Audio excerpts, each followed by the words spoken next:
मेनू दिखाओ। उपन्यास ऑनलाइन पूरा पढ़े। उपन्यास बिन। उपन्यास सर्वनाश का लोहार अध्याय 161। दूसरा पहलू।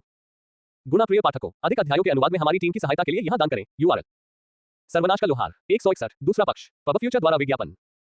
तुम्हें वहां से निकल जाना चाहिए। यह अब कालकोठरी नहीं है। क्या? सेठ ने आंखें सिकुड़कर इधर उधर देखा जब उसने अल की चेतावनी सुनी। उसे नहीं पता था कि इसका क्या मतलब है, लेकिन उसने जादूगरनी पर भरोसा किया। अरे क्या कालकोठरी चा। ठीक है दोस्तों, अब बहुत हो गया। मुझे लगता है कि हमें आज के लिए निकल जाना चाहिए। सेठ ने बीच में टोका। उसने ताली बजाई और वापस आने का रास्ता अपनाया। जगह वाकई बदल गई थी। दीवारों पर सड़ांध और फफूंद लग गई थी और फर्श पर कीचड़ और मिट्टी जम गई थी। हर जगह बेलें और झाड़ियां उगाई थीं। ये वास्तव में अब कालकोठरी जैसा नहीं लगता। वापसी के रास्ते में भी कोई राक्षस नहीं था, बस एक बेचैन करने वाला सन्नाटा था जो उनके कदमों और आसपास की अजीबोगरीब बूंदों और चटकने की आवाजों से बाधित था। गलियारों में बर्फीली हवा बह रही थी, जो पहले नहीं थी। इससे उनके रोंगटे खड़े हो गए और उनकी नसें तनावग्रस्त हो गईं। इस बिंदु पर सभी को स्पष्ट रूप से पता चल गया था कि कुछ हुआ था और यह वह कालकोठरी नहीं थी जिसमें वे प्रवेश कर गए थे। प्रवेश द्वार से बाहर निकलते ही वे एक उजाड़ दुनिया के सामने आ गए। ये सतह पर वाई सिटी जैसा लग रहा था, लेकिन लोग और उनके अस्तित्व के सभी संकेत गायब हो गए थे। दूरी पर वे केवल नम कोहरे में इमारत के स्पष्ट सिलहूट देख सकते थे जो दुनिया भर में व्याप्त था। दोस्तों, मुझे नहीं लगता कि हम अब कैंसस में हैं। मेरा मतलब वाई सिटी से है। लिंक ने एक प्रतिष्ठित बच्चों की फिल्म का हवाला दिया। आप ऐसा मत कहो। अचानक सेठ ने लिंक को रास्ते से हटा दिया। प्रवेश द्वार की छत से एक अजीब सी गोली चली थी जो पेटू शिकारी के सिर पर निशाना साध रही थी। जैसे ही वह सेठ की गर्दन की ओर बढ़ी, जो प्रक्षेप पथ में कूद गया था, उसे एक बड़ी थाली के आकार की चमकदार जादुई ढाल ने रोक दिया। उनके ऊपर छत पर एक ऐसा प्राणी चिपका हुआ था जो गिरगिट जैसा दिख रहा था और जिसका आधा हिस्सा अंदर से बाहर की ओर मुड़ा हुआ था। उसके सिर के चारों ओर चार आंखें थीं और उसका मुंह क्रॉस शेप में खुला हुआ था और उसके चार जबड़े थे। प्रक्षेप एक लंबी चाबुक जैसी जीभ थी जिसकी नोक पर कांटेदार बख्तरबंद धार थी। दल ने पंक्तिबद्ध होकर हमला किया, लेकिन जब उसका अचानक हमला विफल हो गया तो वह प्राणी भाग गया। ओह, मुझे खुशी है कि यह काम कर गया। बेशक ये काम कर गया। आखिरकार मैंने मदद की। वह ढाल क्या थी? एलिसन ने उसे गौर से देखते हुए पूछा। पब फ्यूचर द्वारा विज्ञापन ते हैं व्यापार रहस्य। जीप को रोकने वाली छोटी ढाल अभी भी सेठ के चारों ओर घूम रही थी। यह उस नए सोल हेलमेट का प्रभाव था जिसे उसने अल की मदद से बनाया था और मंत्रमुग्ध किया था। उसने लॉयल सोल को मध्यम से बड़ा करने के लिए कई मध्यम आत्माओं का इस्तेमाल किया था। चूंकि वह ऐसा हेलमेट नहीं चाहता था जो उसकी दृष्टि को छीन ले और जिसमें एक अच्छा घेरा बनाने के लिए सामग्री की कमी हो, इसलिए सेठ ने एक सोल हेलमेट का फैसला किया। लेस देन वफादार हेलमेट। दुर्लभ। मैग डेफ 430। एक ऑटो शील्ड। एक आत्मा हेलमेट जो मालिक की रक्षा करना चाहता है। इसे किसी वस्तु में डाला जा सकता है या वैसे ही इस्तेमाल किया जा सकता है। उपयोग की आवश्यकता सेठ Smith greater than. Less than toggle skill. Auto shield. कोई लागत नहीं। पहनने वाले के चारों ओर 1 मीटर की परिधि में क्षेत्र की लगातार निगरानी की जाती है। हमले की स्थिति में 450 स्थायित्व वाली ढाल बनाता है। ढाल 1 मिनट तक बनी रहती है। 7 ढाल तक बनाता है। Greater than. उन्होंने अल की मदद से एक जादू बनाया जिसमें आत्मा की संपत्ति, सुरक्षा की इच्छा का इस्तेमाल किया गया। शील्ड और डिटेक्शन जादू के साथ मिलकर ऑटो शील्ड कौशल बनाया गया। जादू को काम करने के लिए आत्मा के सभी मन की आवश्यकता थी। यही कारण है कि उसे कोई बोनस मन नहीं मिला। लेकिन यह एक बढ़िया सौदा था क्योंकि उसके पास आश्चर्यजनक हमलों को रोकने के साधन थे। बस इससे उनकी मौजूदा स्थिति में कोई मदद नहीं मिली। हर कोई सेठ की ओर देखता था क्योंकि वह नेता था। उन्होंने उसे अपने दिमाग में आवाज से बात करते देखा। अल, तुम ही थे जिन्होंने मुझे चेतावनी दी थी। क्या तुम्हें पता है कि हम कहां हैं? मुझे केवल स्थानिक बदलाव महसूस हुआ। मुझे लगता है कि यह किसी तरह का समानांतर आयाम है। और क्या तुम्हें वापस जाने का कोई रास्ता मालूम है? हम यहाँ कैसे पहुंचे? अगर तुम मुझे बुलाओ तो शायद मैं एक पा सकूं। चलो मुझे बुलाओ। मैं वादा करता हूं कि मैं कोई शरारत नहीं करूंगा। सेठ पूरी तरह से सुन सकता था कि वह उस पर कुछ करने जा रही थी, लेकिन क्या उसके पास कोई विकल्प था? वह सिर्फ एक साधारण लोहार था जो आत्माओं को इकट्ठा कर सकता था और आग को मोड़ सकता था। बेहतर समाधान के अभाव में सेठ ने महान जादूगरनी को बुलाने के लिए टोकन के कौशल का इस्तेमाल किया। अगले ही पल उसने एक मजबूत आलिंगन और एक जोड़ी मुलायम होठों को अपने होठों पर दबाते हुए महसूस किया। सेठ सांस लेने के लिए अपने घुटनों पर बैठ गया जब उसकी जीभ ने आखिरकार उसे उत्तेजित करना बंद कर दिया। ठीक है, फिलहाल मैं इससे संतुष्ट हूँ। सुंदरी ने उन लोगों की ओर देखा जो इस तमाशे को अपनी आंखें फैलाकर देख रहे थे। एलिसन का चेहरा चुकंदर की तरह लाल था और उसने अपनी आंखों को अपने हाथों से ढक लिया था, लेकिन फिर भी वह अपनी उंगलियों के बीच के अंतर से झांक रही थी। मैं महान जादूगरनी अल जलसा हूँ, सबसे मसालेदार जादूगरनी कोई बात नहीं। तुम बहुत भाग्यशाली हो यार, इतनी सुंदर लड़की को बुलाने के लिए। लिंक ने सेठ की तारीफ की जो मुश्किल से ही ठीक हुआ था। टेकर चुप रहा। वह बस खुश था कि हेलमेट के नीचे कोई उसका चेहरा नहीं देख सकता था। उसका चेहरा उबल रहा था। वह एक वयस्क व्यक्ति था जिसकी एक बेटी थी। सार्वजनिक रूप से चुंबन देखकर युवावस्था में किशोर की तरह प्रतिक्रिया करना शर्मनाक था। तुमने वादा किया था कि तुम कुछ भी गलत नहीं करोगे, सेठ ने अंततः आक्रोश से कहा। ऐसे मासूम चुंबन को शरारती कहना मुझे बुरा लग रहा है, उसने मुस्कुराते हुए कहा। उस चुंबन में कुछ भी मासूमियत नहीं थी। यहाँ मौजूद हर कोई इसकी गवाही दे सकता है। खैर चलो काम पर आते हैं, उसने कहा और उनकी उपेक्षा कर दी। जादूगरनी ने जटिल हस्त मुद्राओं के साथ मंत्रोच्चार करना शुरू कर दिया। जटिल रून और चिन्ह हवा में और उसके आसपास की जमीन पर चमकने लगे। लगभग 15 मिनट बाद आखिरकार रोशनी कम हुई और उसका मंत्रोच्चार बंद हुआ। हम बहुत दिलचस्प है, मैंने पहली बार ऐसी घटना देखी है, उसने बुदबुदाते हुए कहा। तो क्या तुम्हें पता है कि हम कहां हैं? सेठ ने उसकी बुदबुदाहट को बीच में रोका। ऐसा लगता है कि यह आपके ऊँट की नकल है और फिर ऐसा नहीं है। पब फ्यूचर द्वारा विज्ञापन। क्या ये कोई दूसरी दुनिया है? अल जलसा ने अपना सिर हिलाया। नहीं, ये सचमुच कार्बन कॉपी जैसा है। जैसे कि अगर ऊँट कार्बन पेपर की एक शीट थी तो यह उसके ठीक नीचे एक शीट है और कई विवरण उकेरे गए हैं। मुझे कुछ और निरीक्षण करने की आवश्यकता होगी। ये कुछ इस तरह है। इसे समझाने का कोई आसान तरीका नहीं है, लेकिन यह अच्छा है कि हम अस्पताल से बाहर आ गए। क्यों? सभी ने भ्रमित होकर पूछा। क्योंकि पद कार्य स्थान से जुड़े नहीं है। यहाँ कोई कालकोठरी नहीं है। यदि आप ऐसा व्यवहार करते रहे मानो ये कालकोठरी है और गिल्ड में पुनर्जीवित होने की उम्मीद में मर गए, तो आप हमेशा के लिए मर चुके होंगे। रुको, तुमने कहा था कि इसका पद कार्य से कोई संबंध नहीं है। तो क्या इसका मतलब यह है कि यह अजीब जगह शुरू से ही हमारी दुनिया का हिस्सा थी? ये हमेशा से हमारे ध्यान में आए बिना ही यहाँ थी। एलिसन ने परेशान होकर पूछा। हाँ, आपकी दुनिया बहुत दिलचस्प है, लेकिन हम यहाँ कैसे पहुंचे? अगर मैं अनुमान लगाऊं, जो कि मुझे लगाना ही होगा, तो इस तरफ से किसी चीज या किसी व्यक्ति ने आपको यहाँ तक खींच लिया होगा। ये सब तो ठीक है, लेकिन क्या तुम्हें वापस जाने का कोई रास्ता मालूम है? सेठ ने उन्हें बीच में टोकते हुए कहा। नहीं, कम से कम अब मेरे पास जो समय बचा है उसमें मैं कुछ नहीं कर सकता। मैंने सारी जानकारी एकत्र कर ली है और शायद मैं वापस लौटने का कोई रास्ता निकाल लूंगा। ये बहुत बढ़िया है, लिंक ने जश्न मनाया। नहीं, सच में, मैं अल को सप्ताह में केवल एक बार ही बुला सकता हूँ। इसका मतलब है कि हमें कम से कम एक सप्ताह तक यहाँ रहना होगा, भले ही वह अगले घंटे में कोई रास्ता निकाल ले। क्या ये सही नहीं है, अल? हाँ, मैं इस बारे में तुरंत कुछ नहीं कर सकता। तो क्यों ना हम मेरा समय समाप्त होने तक कुछ मौज मस्ती करें? वह सेठ के करीब आ रही थी जब उसने अचानक कहा, तुम्हारी हिम्मत नहीं हुई कि तुम समन रद्द कर दो। अगर तुम ऐसा करोगे तो मैं तुम्हारी मदद नहीं कर पाऊंगा, फिर तुम 2 सप्ताह तक यहीं फंसे रहोगे। सेठ के पास टीम के लिए एक ढाल लेने के अलावा कोई और विकल्प नहीं था। उसने पार्टी को सुरक्षित रखने के लिए एक ढाल लगाई और दूसरी अपारदर्शी ढाल लगाई ताकि उन्हें अपने काम के लिए कुछ गोपनीयता मिल सके। सुविधाजनक रूप से इसने सेठ को भागने से भी रोका। एक सच्चा हीरो, लिंक ने गंभीरता से कहा, लेकिन ईर्ष्या के आंसू उसके गालों पर बहते रहे। टेकर संदिग्ध रूप से चुप रहा, जबकि एलिसन टमाटर की तरह लाल हो गई थी और उसने छोटे ट्रेन घोंसले की दिशा में देखने की भी हिम्मत नहीं की। आधे घंटे बाद दोनों बैरियर और जालसा बिखर गए और पीछे रह गए अस्त-व्यस्त सेठ और शर्मिंदा दल। मुझे खुशी है कि फिन ये देखने के लिए यहाँ नहीं है। सेठ ने बुदबुदाते हुए अपनी पोशाक ठीक करने की कोशिश की। पब फ्यूचर द्वारा विज्ञापन, संपर्क टॉस साइट मैप दान करें। मेनू दिखाओ। उपन्यास ऑनलाइन पूरा पढ़े। उपन्यास बिन। उपन्यास सर्वनाश का लोहार अध्याय 162 खतरे से भरी खाली दुनिया। गुना प्रिय पाठकों, अधिक अध्यायों के अनुवाद में हमारी टीम की सहायता के लिए यहाँ दान करें। URL सर्वनाश का लोहार 162 खतरे से भरी खाली दुनिया। पब फ्यूचर द्वारा विज्ञापन। अब जब लिच को वह मिल गया जो वह चाहती थी तो वह चुप हो गई और सेठ के संवाद के प्रयासों पर कोई प्रतिक्रिया नहीं की। वह केवल यह उम्मीद कर सकता था कि वह किसी गहरे विचार की स्थिति में डूब जाए और भागने का कोई रास्ता निकाल ले। जो भी हो, वे चारों और पफल्स अब इस परिचित अपरिचित दुनिया में फंस गए थे। मुझे उम्मीद थी कि यह एक डरावनी घटना होगी, लेकिन मुझे वायलेंट हिल जैसी कोई घटना की उम्मीद थी, न कि स्ट्रेंजर थिंग्स जैसी। सेठ ने इस धुंधले दर्पण शहर की खाली मुड़ी हुई सड़कों से गुजरते हुए कहा। सड़कों पर छाए इस घने कोहरे में वे मुश्किल से कुछ मीटर से ज्यादा दूर तक देख पा रहे थे। वे एक सुरक्षित जगह की तलाश कर रहे थे जहां वे अगले हफ्ते तक डेरा डाल सके जब तक कि सेठ फिर से अल को बुला न ले। तकनीकी रूप से इसका मतलब था ऐसी जगह जहां कम तंबू, बैले और गोंद हो। खास तौर पर कम गू और कीचड़। उनके पैर सड़कों पर फैले चिपचिपे पदार्थ में धंस जाते थे और कई बार उन्हें अपने जूते खोने का डर भी सताता था। सेठ के पास पहले से ही एक समाधान था, लेकिन उसके साथियों ने उसे जल्दी से मना लिया कि वह पहले एक जगह की तलाश करे और उसे अंतिम उपाय के रूप में रखे। खाली सड़कों से गुजरना काफी परेशान करने वाला था, जहां शहर जैसा दिखने के बावजूद कोई जीवन या मानव निवास का संकेत नहीं था। रुको, मैंने कुछ सुना है, तैयार हो जाओ। लिंक में भले ही एक सामान्य शिकारी की तरह हमला करने की शक्ति न हो, लेकिन उसके पास कुछ खास कौशल थे, जिनमें से कुछ उसे खास भोजन से मिले थे। उनमें से एक था लेसन तीखे कान ग्रेटर दैन, जिससे उसकी सुनने की शक्ति में जबरदस्त वृद्धि हुई। कोहरा उसकी दृष्टि को अवरुद्ध कर सकता था, लेकिन उसकी सुनने की शक्ति को नहीं। पेटू शिकारी ने एक सहयोगी की दिशा में इशारा किया और पार्टी ने एक क्रम में काम करना शुरू कर दिया। सेठ और टेका आगे खड़े हो गए और अपनी ढालें तैयार कर ली। एलिसन और लिंक ने उनके पीछे छुपकर काम किया, जबकि पफल्स ने पीछे की तरफ सुरक्षा की। अगर उनके साथियों के पास भी पालतू जानवर होते तो यह मददगार होता। ये शर्म की बात थी कि पालतू जानवरों की स्थिति आइटम की स्थिति से भी बदतर थी। इस समय केवल कुलीन और पालतू व्यवसायों वाले लोगों के पास ही पालतू जानवर थे जो युद्ध में उपयोगी थे। कुछ क्षणों के बाद उन्हें गली से भारी धमाकों का कंपन महसूस हुआ, लेकिन उन्होंने कोई आवाज नहीं सुनी। टिंग, एक टेंटिकल टेकर की ढाल से टकराया और स्टील में धंस गया। एक और टेंटिकल ने सेठ पर निशाना साधा, लेकिन ऑटो शील्ड ने उसे रोक दिया। कोहरे से बाहर जो निकला वह देखने में अच्छा नहीं था। एलिसन ने दूसरी ओर देखा, लिंक को लगभग उल्टी आ गई और वे टेकर को उसके हेलमेट के नीचे उबकाई लेते हुए भी सुन सकते थे। केवल सेठ ही उस जीव से बहुत भयभीत नहीं था। इसका सिर शंकु के आकार का था, जो गिरगिट की तरह 4 जबड़ों में विभाजित था। गिरगिट के विपरीत इसका शरीर एक विशाल कुत्ते जैसा था, जिसमें भयानक एसिड जलन और ट्यूमर जैसी वृद्धि थी। इसकी त्वचा पीले मवाद से ढकी हुई थी और इसकी पीठ से कई उपांग निकले हुए थे। पब फ्यूचर द्वारा विज्ञापन। लेस देन तारांकन जोड़ degree x love greater than less than अवलोकन ग्रेटर देन ने केवल उलझी हुई बकवास का एक गुच्छा वापस दिया। अपने हमले को विफल होते देख प्राणी ने एक मनभेदी चीख निकाली। यह उनके दिमाग में एक आइस पिक चुभ होने जैसा था। एलिसन ने अपना ध्यान खो दिया और उसका कौशल विफल हो गया, जबकि लिंक कुछ भी नहीं कर सका क्योंकि उसने दर्द में अपने सिर को पकड़ रखा था। केवल सेठ, टेकर और इविस ही सिरदर्द के बावजूद काफी हद तक अप्रभावित थे। अपने 2 पार्टी सदस्यों को प्रभावित देखकर सेठ ने जोखिम न लेने का फैसला किया। ड्रैगन पराक्रम। उसने सेट स्किल को सक्रिय किया और ढालों की नक्काशी से वाइवन की तीखी चीख सुनाई दी। प्राणी के विकृत घुटने तुरंत मुड़ गए, जैसे कि कोई बहुत बड़ी ताकत उस पर दबाव डाल रही हो। स्किल के प्रभाव के बावजूद वह संघर्ष करता रहा और उसकी भयावह आंखें सेठ पर टिकी रहीं, जो इस भारी शक्ति का स्रोत था। कुछ ही देर में पफल्स ने अपना मल्टीकास्ट पूरा कर लिया और कई लाइट बोल्ट राक्षस के मांस और आंखों में घुस गए और पीछे से भाप से भरे छेद हो गए। सेठ के इशारे पर टेकर ने अंधे प्राणी पर ढाल से हमला किया और अपनी भारी ढाल से उसे दबाते हुए उसकी हरकतों को पूरी तरह से रोक दिया। लोहार ने असहाय और अंधे राक्षस के सामने कदम रखा और अपने जलते हुए ब्लेड की पूरी लंबाई को उसके सिर से धड़ तक घुसाकर उसकी जान ले ली। कोई अनुभव नहीं था, लेकिन लेस देन डिंग वायवन ब्लेड ने असाधारण रक्त का स्वाद चखा है। इसे जोड़ 1 अतिरिक्त शक्ति मिली है। आपको जोड़ 1 इच्छा शक्ति मिली है, ग्रेटर देन। इसके बाद जो हुआ उससे टेकर घृणा से पीछे हट गया। उस जीव का शरीर काले कीचड़ और धुंध में घुलने लगा। सेठ को आश्चर्य हुआ कि वहां केवल एक आत्मा बची थी। यह थोड़ी बड़ी थी और बैंगनी रंग की थी। लेस देन आत्मा मध्यम शिल्प सामग्री, असामान्य ग्रेटर देन एक अनोखी आत्मा। उसे आखिरी बार ऐसी आत्मा मिले हुए कितना समय हो गया था। हो, ये जीव बहुत विशेष है। पहले चुप रहने वाला लिच अचानक चिल्लाया। पब फ्यूचर द्वारा विज्ञापन। तो तुम जाग रहे थे, बताओ उनमें क्या खास बात है। आप कह सकते हैं कि इस आत्मा में मन की एक अंतर्निहित विशेषता है। वह रोना एक मानसिक हमला था और वह ड्रैगन की ताकत का विरोध करने में सक्षम था। उनकी स्वाभाविक इच्छा शक्ति काफी अधिक रही होगी, क्योंकि मैंने उसे एक हमले में पूरा एक अंक प्राप्त कर लिया था। आपने एक विशेषता बिंदु प्राप्त किया। सेठ ने जो बातें बताना भूल गया था, उनमें से एक ये थी कि उसके पास ऐसे हथियार थे जो उपयोगकर्ता की स्थिति को मजबूत कर सकते थे। लेकिन ये घटनाओं का एक अच्छा मोड़ था। इच्छा शक्ति न केवल मानसिक शक्ति का आधार थी, बल्कि मानसिक प्रतिरोध का भी आधार थी। खैर, ये समझ में आता है कि किसी की मानसिक शक्ति जितनी अधिक होगी, मानसिक हमलों के खिलाफ उसका प्रतिरोध उतना ही अधिक होगा। उसने बाकी तीनों को एक एक राक्षसी हथियार उधार दिया। अगर उन्हें कोई और राक्षस मिल जाता तो सेठ तुरंत ड्रैगन माइट का इस्तेमाल करता और वे सभी उस पर हमला करना शुरू कर देते।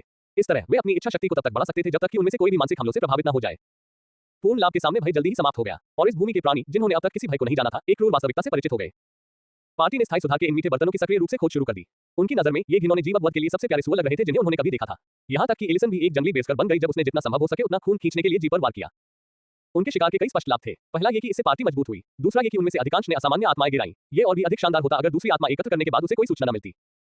लेस देन डिंग। कई लोगों का मेजबान आपको बड़ी दिलचस्पी से देख रहा है, ग्रेटर देन। इससे उसका मूड थोड़ा खराब हो गया, लेकिन उसने इसे जाने दिया क्योंकि सैमुअल ने कहा था कि देवताओं द्वारा देखा जाना कोई बुरी बात नहीं है। तीसरा लाभ यह था कि वह इन रक्त पीने वाले हथियारों के व्यावहारिक प्रभावों का अध्ययन कर सकता था। जबकि सेठ ने शुरुआत में 0.5 से 1 अंक की इच्छा शक्ति हासिल की, लेकिन जल्द ही उसे हर दूसरी बार और फिर हर तीसरी बार कुछ न कुछ हासिल हुआ। 80 के बाद उसे शायद ही कोई और लाभ हुआ। टोकर भी ऐसी ही स्थिति में था। उसने भी लगभग 70 अंकों की इच्छा शक्ति के साथ शुरुआत की और 80 के करीब आते आते उसकी इच्छा शक्ति कम होती चली गई। हथियार के आंकड़े उतने नहीं बढ़े। दूसरी ओर एलिसन और लिंक को लगातार लाभ मिलता रहा, लगभग 20 राक्षसों के बाद भी। इससे सेठ इस निष्कर्ष पर पहुंचे कि इस क्षेत्र के सभी प्राणियों में लगभग 80 इच्छाशक्ति थी और वे जादू का उपयोग करके उससे अधिक कुछ भी हासिल नहीं कर सकते थे। रक्त पीने वाले के जादू को सबसे प्रभावी ढंग से काम करने के लिए किसी विशिष्ट क्षेत्र में खुद से ज्यादा शक्तिशाली किसी चीज से लड़ना जरूरी था। दुर्भाग्य से दूसरे 2 राक्षसों के उस सीमा तक पहुंचने से पहले ही उनके पास राक्षस खत्म हो गए। 23 राक्षसों के बाद वे चाहे जितनी भी मेहनत करें उन्हें कोई और राक्षस नहीं मिल पाया। चूंकि उनका शिकार छिपा हुआ था इसलिए उन्होंने आराम करने का फैसला किया।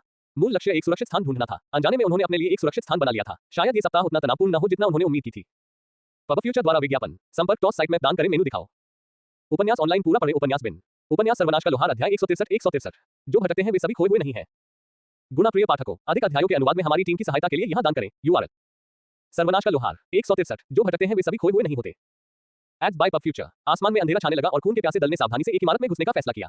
शहर के बाहर सब कुछ खाली था। खाली गलियारे, खाली कमरे, खाली दरवाजे, हर जगह इंसानी मौजूदगी के निशान नहीं थे। दीवारों पर काली बेलें और झाड़ियां ही थीं, सिवाय ठंडी पत्थर की दीवारों के। ये सिर्फ मानव निर्मित लग रहा था, लेकिन हो सकता है कि यह कोई प्राकृतिक संरचना रही हो। ऐसी तंग जगह में सतर्क रहना जरूरी था। अगर गिरगिट जैसी कोई चीज उन पर हमला कर दे तो चोट लगने या यहां तक कि हताहत होने से बचना मुश्किल हो सकता था। बाहर रात हो चुकी थी और सब कुछ अंधेरा हो चुका था। सेठ और पेटू शिकारी को रोशनी की जरूरत नहीं थी, लेकिन एलिसन ने अपने लिए टेका और पफल्स के लिए एक जादुई रोशनी डाली। यही कारण था कि जब वे एक चौराहे पर आए तो सेठ गलियारे के नीचे एक कमरे में मंद रोशनी को लगभग चुक गए थे। उसने पार्टी को अपने पीछे आने का इशारा किया और वे धीरे-धीरे उस कमरे में चले गए जहां मंद रोशनी थी। बाकी लोग इस रोशनी को नहीं देख पाए, लेकिन सेठ को ठीक से पता था कि यह क्या है। बाकी लोग एक इंसान के सूखे और बड़े हो चुके कंकाल को देखकर हैरान रह गए। उसके कपड़े गंदे और फटे हुए थे, लेकिन उन्हें आधुनिक स्ट्रीटवियर के रूप में पहचाना जा सकता था। एक समय पर इस आदमी ने काली जींस और सफेद बटन अप शर्ट पहनी हुई थी। ये बहुत पुराना लग रहा है। हो सकता है कि वो सर्वनाश से पहले ही मर गया हो। एलिसन ने सुझाव दिया। अवशेषों की स्थिति को देखते हुए ये शव कम से कम 1 वर्ष पुराना है। इस बार सभी से बात करते हुए अल ने जोर दिया। किसने कहा कि क्या वह जलसा था? अल सभी से बात कर सकता था, इसलिए उसे बस उसे बेवकूफ दिखाने में मजा आ रहा था खुद से बात करते हुए। सेठ ने पार्टी के सवालों पर सिर्फ से हिलाया। वो व्यस्त था। अवशेष की पसलियों के ऊपर एक धुंधली नीली आत्मा तैर रही थी। लेस देन वांडर की आत्मा, छोटा शिल्प सामग्री, असामान्य, अपमानित। एक अनजाने घुमक्कड़ की खोई हुई आत्मा अपनी दुनिया से दूर चली गई। Greater than ads by PubFuture. ये पहली बार था जब उसने एक अपमानित आत्मा को देखा था। सेठ ने मान लिया था कि ऐसा कुछ हो सकता है, लेकिन खैर ऐसा नहीं था कि वह अतीत में आत्माओं की तलाश में बहुत घूमता था। वह एक के लिए पीस रहा था और दूसरा कारण यह था कि यह कालकोट्री वाली दुनिया में समझ में नहीं आता था। कालकोट्री जहां भी मौका मिलता है वहां बन जाती है। एक पुराना खंडहर कालकोट्री, एक बड़ा मकबरा कालकोट्री, एक विशाल गुफा कालकोट्री। समस्या ये थी कि कालकोट्री में जीविका के लिए सभी लाशें घुल जाती थीं। सेठ के लिए इधर उधर जाकर गिरे हुए नायकों की आत्मा या ऐसी ही अन्य चीजों की तलाश करना कोई मायने नहीं रखता था। आत्माएं स्वतः ही उसके पास नहीं आती थी, इसका कारण था लेस देन डिंग। एक खोज शुरू हो गई है। Greater than less than quest wanderers अनुरोध। कठिनाई सी। आप एक भटकने वाले की खोई हुई आत्माओं से मिले हैं। काम से घर लौटते समय उसे उसकी दुनिया से दूर ले जाया गया। वह वापस लौटने के लिए बेताब था। वह बिना शक्ति वाला एक सामान्य व्यक्ति था, लेकिन घर लौटने की कोशिश में कई महीनों तक इस दुर्गम आयाम में जीवित रहने में कामयाब रहा। अंत में वह न केवल अपना रास्ता खो बैठा, बल्कि अपनी बहन के पास घर लौटने से पहले अपनी जान भी खो बैठा। क्या आप आत्मा की सहायता करेंगे? आवश्यकता, बहन को खोजें और उसकी भलाई सुनिश्चित करें। 0/1 पुरस्कार, खोई हुई आत्मा की पुनर्स्थापना, छोटा खोई हुई आत्मा, छोटा ग्रेटर देन लेस देन। क्या आप खोज स्वीकार करते हैं? Greater than. एक छोटी सी दुखभरी कहानी ने उसे उस आदमी के संघर्षों की एक छोटी सी झलक दिखाई थी। अगर यह सर्वनाश के बाद हुआ होता तो यह आदमी शीर्ष कुछ प्रतिशत में शामिल हो सकता था। दुनिया निष्पक्ष नहीं थी और इस आयाम को खोजने के बाद यह और भी डरावनी हो गई। उसने खोज स्वीकार कर ली क्योंकि उसके कनेक्शन के कारण यह उतना कठिन नहीं था जैसे आत्मा गायब होने से पहले। पार्टी अभी भी अपने विचारों में उलझी हुई थी और इस अजीब जगह पर इस लाश को खोजने का क्या मतलब था। साइमन से बातचीत के बाद सेठ को अपनी दुनिया की अजीबोगरीब चीजों के बारे में पहले से ही थोड़ा बहुत पता नहीं था, या शायद ये सिर्फ लेस देन शांत प्रतिक्रिया ग्रेटर देन थी। वैसे भी वह नीचे झुका और लाश को लूटना शुरू कर दिया और इस्तेमाल करने लायक सामान ढूंढने लगा। Ads by PubFuture. हड्डियों पर उगे छोटे छोटे जड़ों और पौधों को उखाड़कर उसने एक बटुआ और एक फफूंद लगी हुई छोटी नोटबुक पाई। सेठ को अपने और अपनी बहन का नाम और चेहरा पता था, लेकिन बटुए के साथ उसके पास अपनी सारी निजी जानकारी थी। ये नोटबुक एक डायरी थी जो उसके इस दुनिया में आने के कुछ समय बाद शुरू हुई थी। उसने जो दर्शन देखे थे वह कमोबेश इस किताब का सारांश था। ये व्यक्ति वास्तव में इस दुनिया में जीवित रहने में कामयाब रहा था। उसने इन जीवों को अपन करने के लिए जान से शिकार किया और फिर अपने घृणा पर काबू पाकर उनके मांस को काटकर खाया, जबकि वे अभी भी जीवित थे। यह आदमी इस तरह से बच गया था और वापस आने का रास्ता खोजने के लिए महीनों तक शहर में घूमता रहा। सेठ ने पन्ने पलटे और पाठ पर सरसरी निगाह डाली और अचानक एक खास प्रविष्टि पर रुक गया। यह आखिरी प्रविष्टियों में से एक थी। उद्धरण चिन्ह ... आज मैंने शहर में लोगों को देखा। मैंने जो देखा उस पर मुझे यकीन ही नहीं हुआ। वे 3 बेहद खूबसूरत लोग थे और वे विशाल सफेद घोड़ों पर सवार होकर सड़कों पर घूम रहे थे। उन सभी के चेहरे पर एक प्रभामंडल था और वे इस घिनौने घने कोहरे में रोशनी बिखेर रहे थे। उनमें से 2 ने शानदार मध्ययुगीन कवच और हथियार पहने थे। तीसरी ने एक शानदार पोशाक पहनी थी और सुंदरता में अन्य 2 से आगे निकल गई थी। उसकी गोरी त्वचा चीनी मिट्टी की तरह थी और उसके सुनहरे बाल सुनहरे खतरों की तरह थे। मैं मंत्रमुग्ध था और जब वे मेरे पास से गुजरे तो मैं हिल सकता था। वे एक दूसरे से मधुर भाषा में बात करते थे और उनकी मखमली आवाज ने मेरी आत्मा को खुश कर दिया। बस उस मुलाकात के बारे में सोचकर ही मेरा दिल खुश हो जाता है। मैंने उनका पीछा किया और पाया कि वे एक चौक पर डेरा डाले हुए हैं। शायद उन्हें वापस आने का रास्ता पता हो। मैं थोड़ी देर और देखूंगा और शायद उनके पास जाऊंगा। सेठ को इस बारे में बुरा लग रहा था। अगली कुछ प्रविष्टियां उनके द्वारा उन्हें देखने और उन्हें फूलों की शब्दावली के साथ वर्णित करने के बारे में थी। दूसरी से आखिरी प्रविष्टि में उल्लेख किया गया है कि उसने उनसे संपर्क करने की योजना बनाई थी। उसके सामने लाश को देखते हुए यह मुठभेड़ शायद अच्छी नहीं रही। मैं बहुत कमजोर महसूस कर रहा हूँ। मुझे बहुत भूख लग रही है। मेरी त्वचा, मेरा खून, मुझे उनके पास नहीं जाना चाहिए था। मुझे नहीं लगता कि मैं इससे बच पाऊंगा। मुझे खेद है ईवा, भाई घर नहीं आएगा। यह आखिरी प्रविष्टि थी। नोटबुक के पीछे खाली पन्नों के बीच कहीं एक पेज पर अव्यवस्थित हस्तलेख में लिखा हुआ। उसके गले में गांठ थी। जब उसने दूसरों को पढ़ने दिया तो लिन की भी ऐसी ही प्रतिक्रिया हुई। टेकर की आंखें नम थीं और एलिसन खुलकर रो पड़ी। उन्होंने आज रात इसी कमरे में डेरा डालने का फैसला किया। कंकाल की वजह से उनमें से किसी को भी असहजता महसूस नहीं हुई। सभी को लगा कि इस बहादुर आदमी को कुछ समय के लिए साथ देना चाहिए, हालांकि वह पहले ही मर चुका था। हमें उसकी बहन को ढूंढना चाहिए और उसे उसके भाग्य के बारे में बताना चाहिए, टेकर ने दृढ़ता से कहा। लिन उलझन में दिख रहा था, लेकिन एलिसन ने सहमति जताते हुए सिर हिलाया। क्वेस्ट के बिना सेठ शायद उनसे सहमत नहीं होता, लेकिन इस तरह वह कुछ मुफ्त मदद पाने के मौके से खुश था। जरूर, मैंने चट से इस पर विचार करने के लिए कहने की योजना बनाई है। हो सकता है कि मैं इस बारे में एसडीडी से भी पूछूं। उन्होंने आग जलाई और अपना कुछ खाना खाते हुए थोड़ी और बातें की। उन्होंने शिफ्ट में सोने का फैसला किया और एलिसन ने आगे बढ़कर पत्थर की दीवार, एक पृथ्वी मंत्र के साथ दरवाजा बंद कर दिया। रात में कुछ भी घटना रहित रहा, सिवाय दूर से कुछ अशांत करने वाली तेज धमाकों के। सुबह सुबह वे कमोबेश अच्छी तरह आराम कर चुके थे। दूर से धमाकों की आवाजें तेज हो गई थीं। सेठ, तुम्हें आकर ये देखना चाहिए। Ads by PubFuture. संपर्क टॉस साइट मैप दान करें मेनू दिखाओ। उपन्यास ऑनलाइन पूरा पढ़े उपन्यास बिन। उपन्यास सर्वनाश का लोहार अध्याय 164। वे जितने लंबे होते हैं उनका गिरना उतना ही कठिन होता है। गुना प्रिय पाठकों, अधिक अध्यायों के अनुवाद में हमारी टीम की सहायता के लिए यहां दान करें। URL सर्वनाश का लोहार 164। वे जितने ऊंचे होते हैं उनका गिरना उतना ही कठिन होता है। पब फ्यूचर द्वारा विज्ञापन। एलिसन ने आवाज लगाई। वह खिड़की पर खड़ी थी और चौंक कर बाहर देखने लगी। सेठ ने खिड़की पर उसके बगल में कदम रखा और ठीक उसी समय देखा जब उनके ऊपर घने कोहरे से एक विशालकाय पैर नीचे उतर रहा था। पैर का आकार बस के बराबर था और खुरदरे आवरण से ढका हुआ था। फीका सीमेंट ग्रे रंग आसपास की इमारत जैसी संरचनाओं जैसा था। इसने सड़क की सतह को तोड़ दिया और एक गहरा गड्ढा बना दिया। सेठ ने विशालकाय क्रस्टेशियन पैर को घूर कर देखा। एलिसन, ये हमारे खाना पकाने के बर्तन के लिए बहुत बड़ा है। लालच करना बंद करो। मेरा यह मतलब नहीं था, उसने शर्माते हुए कहा। मुझे पता है, हमें। गिरते मलबे और टूटती इमारतों की आवाज ने उनकी आवाज को बाधित किया। उन्हें दूर से आती हुई एक दबी हुई युद्ध की आवाज सुनाई दे रही थी। अगले ही पल एक पैर जैसा मोटा खंभा जमीन से उठा और सड़क के दूसरी तरफ की इमारतों पर गिरने लगा। कोहरे के पीछे एक और पैर था और कहीं ऊपर कोहरे में वे एक विशाल घुटने या जोड़ की आकृति देख सकते थे जो कहीं इमारतों के ऊपर रुक गई थी। क्या जो भी उन पैरों का मालिक था वह बस लड़खड़ा गया। शायद हमें कुछ दूरी बना लेनी चाहिए। सभी ने सिर हिलाया और जल्दी से इमारत से बाहर निकलकर विशालकाय पैरों की विपरीत दिशा में भागे। उन्होंने एक और चीख सुनी और आसमान में तैरते घुटने जमीन पर गिर पड़े। किनारे खड़े होकर उन्होंने देखा कि कैसे विशाल इमारत के नीचे पूरा परिदृश्य नष्ट हो रहा है। पहले तैरते हुए द्वीप की तरह यह इमारत कई अपार्टमेंट परिसरों को तहस नहस कर रही थी। मैं सचमुच घर जाना चाहता हूं, टेके ने बड़बड़ाते हुए कहा। सभी ने सहमति में सिर हिलाया। पब फ्यूचर द्वारा विज्ञापन। प्राणी के घुटने मुड़ गए थे और उसका आकार स्पष्ट रूप से दिखाई देने लगा था। कोहरे में जो दिखाई दे रहा था वह एक विशाल मकड़ी या हार्वेस्टमैन जैसी किसी चीज का आकार था। वे सभी घृणा से कांप रहे थे। ऐसा लग रहा था कि यह सिर्फ अपनी शक्ल से ही किसी की आत्मा को काट लेगा। एलिसन और लिंक को पहले से ही अपनी प्रजाति के छोटे प्रतिनिधियों से परेशानी थी। कल्पना करें कि इस तरह के प्राणी को देखना, लेकिन एक छोटे पहाड़ के आकार का। इस बार वे युद्ध की पुकार को स्पष्ट रूप से सुन सकते थे क्योंकि प्रकाश का एक पिंड प्राणी के शरीर के ऊपर कहीं से फटा और अंततः जमीन पर संरचनाओं पर गिर गया। समूह के दिल में बहुत पछतावा हुआ। वे चाहते थे कि यह चीज कोहरे में ही रहे। विभिन्न तंतु, जबड़े और स्पर्शक अभी भी जोरदार तरीके से हिल रहे थे जब तक कि कुछ और जोरदार विस्फोट नहीं हुए और वे अनबन होने से पहले धीमी गति से हिलने लगे। किसी ने या किसी चीज ने इस विशालकाय को मार डाला था। चलो चलते हैं, मुझे अचानक अस्पताल वापस जाने का मन कर रहा है। सेठ ने सुझाव दिया और सभी लोग उस क्षेत्र को खाली करने के लिए सहमत हो गए। किसी ने भी उस व्यक्ति से बात करने की कोशिश करने के पक्ष में तर्क नहीं दिया जिसने अभी अभी उस चीज को मारा है। सेठ ने सोचा कि क्या वह इस चीज को मार सकता था। शायद ये निश्चित था, अपनी आग के लिए उसे जो सारी शक्तियां मिली थी उससे वह इसे कोयले में बदल सकता था। दूसरी ओर वह इसे अपन करके भाग जाना पसंद करता। वह वास्तव में उस भयानक सिरदर्द से बच सकता था जो किसी क्षमता का अत्यधिक उपयोग करने से आता है। आप कहां जा रहे हैं? क्या हमने इस बात पर सहमति नहीं जताई थी कि हम इस जगह से जितना संभव हो सके उतना दूर चले जाएंगे ताकि हम एक दूसरे से न मिले? टेके ने जवाब देना शुरू किया था, तभी उसे अपनी गलती का एहसास हुआ। बाकी सभी लोग सदमे में थे। ये सवाल उनमें से किसी ने नहीं पूछा था। बड़े टैंक को छोड़कर हर कोई उनके पीछे खड़ी एक लंबी आकृति को देख रहा था। उसकी गर्दन हंस जैसी थी, लंबे पतले अंग थे और बड़ी बादाम के आकार की आंखें थी। वह अजीब लग रही थी, लेकिन बहुत ही अलौकिक और सुंदर, केवल अजीब घाटी के मुहाने पर। अगर सेठ पहले कभी कल्पित बौनों से नहीं मिला होता तो वह उसे कल्पित बौने समझ लेता। उसे थोड़ी शांति इस बात से मिली कि वह डायरी में बताए गए लोगों से बिल्कुल मेल नहीं खाती थी। उसके पास कोई प्रभामंडल नहीं था और उसके कपड़े गंदगी और गहरे नीले रंग के धुएं से सने हुए थे। ये देखते हुए कि उसने तुरंत हमला करने के बजाय उनसे बात करने की पहल की, सेठ को विश्वास हो गया कि बचने का एक मौका था। उसे कोई संदेह नहीं था कि यह व्यक्ति वही था जिसने डैडी लॉन्गलेग्स की जान ले ली थी और उनके ठीक पीछे लगभग पलक झपकाई थी। इस तरह उसने अपनी सबसे अच्छी व्यावसायिक मुस्कान पेश की।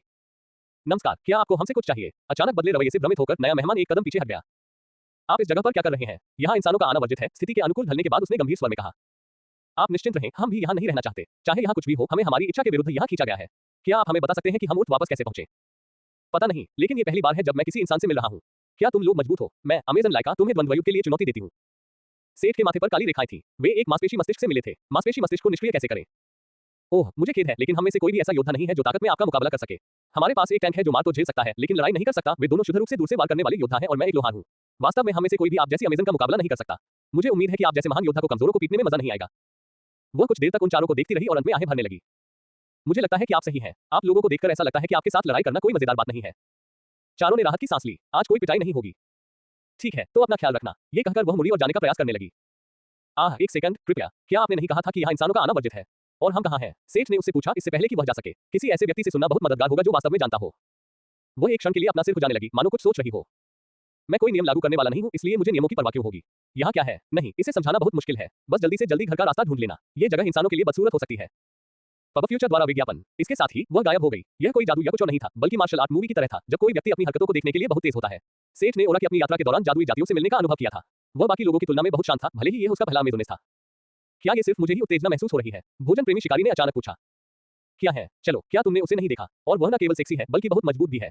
लंबी मजबूत महिलाओं के लिए कौन आकर्षित नहीं होता? क्या तुम्हें लगता है कि मेरे पास मौका होगा? अगर एलिसन की आंखों में देखकर वह चुप हो गया। अगर वह चुड़ैल होती तो लिंक अब तक कॉकरोच बन चुका होता। शायद सेठ उस कौशल के साथ उसे एक कौशल स्क्रॉल खरीद सकता है। उनके जाने से पहले सेठ ने डैडी लॉन्गलेग्स की जांच की, लेकिन वह पहले ही कोहरे और कीचड़ में बदल चुका था। पार्टी ने अगले 6 दिनों के लिए अपना बेस बनाने के लिए एक नई इमारत ढूंढ ली। उम्मीद है कि अल वापस लौटने का कोई रास्ता निकाल पाएगा। एकमात्र व्यक्ति होने के नाते जिसने पहले एक अलग दुनिया की यात्रा की थी, वह अपने समूह में ज़ेनोबायोलॉजी का विशेषज्ञ था। 200 साल पुरानी जादूगरनी को छोड़कर। क्या आप पहले कभी किसी अमेज़ोनिस से मिले हैं? क्या वे सभी इतनी मजबूत हैं? एलिसन ने उनसे पूछा जब वे आग के चारों ओर बैठे थे। नहीं, वास्तव में नहीं। मैं कई अजीब जातियों से मिला हूँ, लेकिन अमेजन से नहीं। आज तक मैं भी यही सोचता था कि वे सिर्फ मिथक हैं। क्या आपको लगता है सभी मिथक वास्तव में सत्य हैं? उसने थोड़ा कांपते हुए कहा। उसने उन सभी डरावनी पौराणिक कथाओं के बारे में सोचा जो सच साबित हो सकती हैं। सेठ ने इस तथ्य के बारे में सोचा कि जब देवता, दानव और देवदूत पहले से ही आगे बढ़ना शुरू कर चुके हैं, तो क्या गारंटी थी कि सभी प्राचीन लोक कथाएं उन पर नहीं आएंगी। दुनिया को देखकर ऐसा लग सकता है वे अगले 3 दिन वहां बिताते हैं और कभी-कभी इस जगह के अजीब राक्षसों का शिकार करते हैं। हालांकि वे आकार और डिजाइन में भिन्न थे, उनके कौशल सेट सभी समान रूप से दिमाग पर हमला करने पर केंद्रित थे। इस तरह वे कोई बड़ी बाधा नहीं थे। एक बार जब वे less than dragon might greater than द्वारा दबा दिए गए। जब वे गिरगिट जैसे जीवों का सामना करते हैं तो सेठ पूरी इमारत में आग लगा देते हैं और वे बाहर इंतजार करते हैं। यह न केवल अलाव जलाने और इन संकीर्ण वातावरणों में दुश्मनों से छुटकारा पाने का एक शानदार तरीका था, बल्कि इससे सेठ को अपना less than fire affection greater than love 6 तक बढ़ाने में भी मदद मिली। इन शिकारों से जो सबसे मूल्यवान चीज प्राप्त हुई वह थी दुर्लभ आत्माएं जो कभी-कभी जीव गिरा देते थे। यह उनके प्रवास का चौथा दिन था जब उन्होंने बाहर सड़कों पर घंटियों की आवाज सुनी। लोगों का एक छोटा समूह झंडे और घंटियां बजाते हुए जुलूस की तरह सड़क पर चल रहा था। वे बहुत साफ और अलौकिक दिख रहे थे और उनके सिर पर एक हल्का सा प्रभामंडल चमक रहा था। पब फ्यूचर द्वारा विज्ञापन संपर्क टॉस साइट मैप दान करें। मेनू दिखाओ। उपन्यास ऑनलाइन पूरा पढ़े। उपन्यास बिन। उपन्यास सर्वनाश का लोहार अध्याय 165। छिपने की कोई जगह नहीं। गुना प्रिय पाठकों, अधिक अध्यायों के अनुवाद में हमारी टीम की सहायता के लिए यहां दान करें। URL सर्वनाश का लोहार 165। कहीं छिपने की जगह नहीं। पब फ्यूचर द्वारा विज्ञापन। जिस क्षण उसने इस समूह को देखा, सेठ को स्पष्ट हो गया कि ये वही लोग थे जिनका उल्लेख डायरी में किया गया था। उसने लेस देन छिपाने ग्रेटर देन का इस्तेमाल किया और दूसरे को भी ऐसा करने का संकेत दिया। एलिसन ने खुद पर और टेकर पर छिपने का मंत्र डाला, जबकि लिंक ने शिकारी कौशल से एक समान कौशल का इस्तेमाल किया। वे खिड़की से बाहर देखने की हिम्मत नहीं कर पाए और सांस रोककर केवल घंटियों की आवाज सुनते रहे। घंटियों के अलावा उन्हें इन राहगीरों की स्पष्ट आवाजें भी सुनाई दे रही थीं। एक स्पष्ट सामंजस्य की तरह उनकी बेकार की बातें कोहरे से अप्रभावित थीं। आश्चर्यजनक रूप से इस क्षेत्र में दुष्वप्न बहुत कम है। किसी ने जरूर अतिक्रमण करके इनका शिकार किया होगा। हमें सावधान रहना चाहिए। मैंने सुना है कि एक दियोस भी यहाँ से गायब हो गया है। जैसे कि ये सिर्फ अफवाह है। अगर यह किसी इंसान की तरह आखिरी बार हुआ है तो चिंता करने की कोई जरूरत नहीं है। वह कमजोर था, लेकिन आश्चर्यजनक रूप से बुद्धिमान था। अच्छी बात यह रही कि उसने हमसे पहले संपर्क किया, अन्यथा हम उसे पकड़ नहीं पाते। ओह प्लीज, तुम उसे पकड़ नहीं पाती। हम सभी में तुम्हारी तरह जासूसी जादू की कमी नहीं है। इसके साथ ही उन्होंने बात करना बंद कर दिया और केवल घंटियां ही सुनाई दे रही थी। वे धीरे धीरे शांत होते गए और फिर धीरे धीरे दूर होते चले गए। पार्टी के सीने से एक बहुत बड़ा बोझ उतर गया। शायद हमें स्थानांतरित हो जाना चाहिए, टेकर ने थोड़ी देर बाद पूछा। नहीं, मुझे लगता है कि यही रहना बेहतर है। हमने पिछले 3 दिनों में उन लोगों को नहीं देखा है। अगर वे नियमित गश्ती दल हैं तो अगली बार जब वे आएंगे तब तक हम जा चुके होंगे। अगर हम अभी आगे बढ़ेंगे तो हमें कोई दूसरा गश्ती दल मिल सकता है।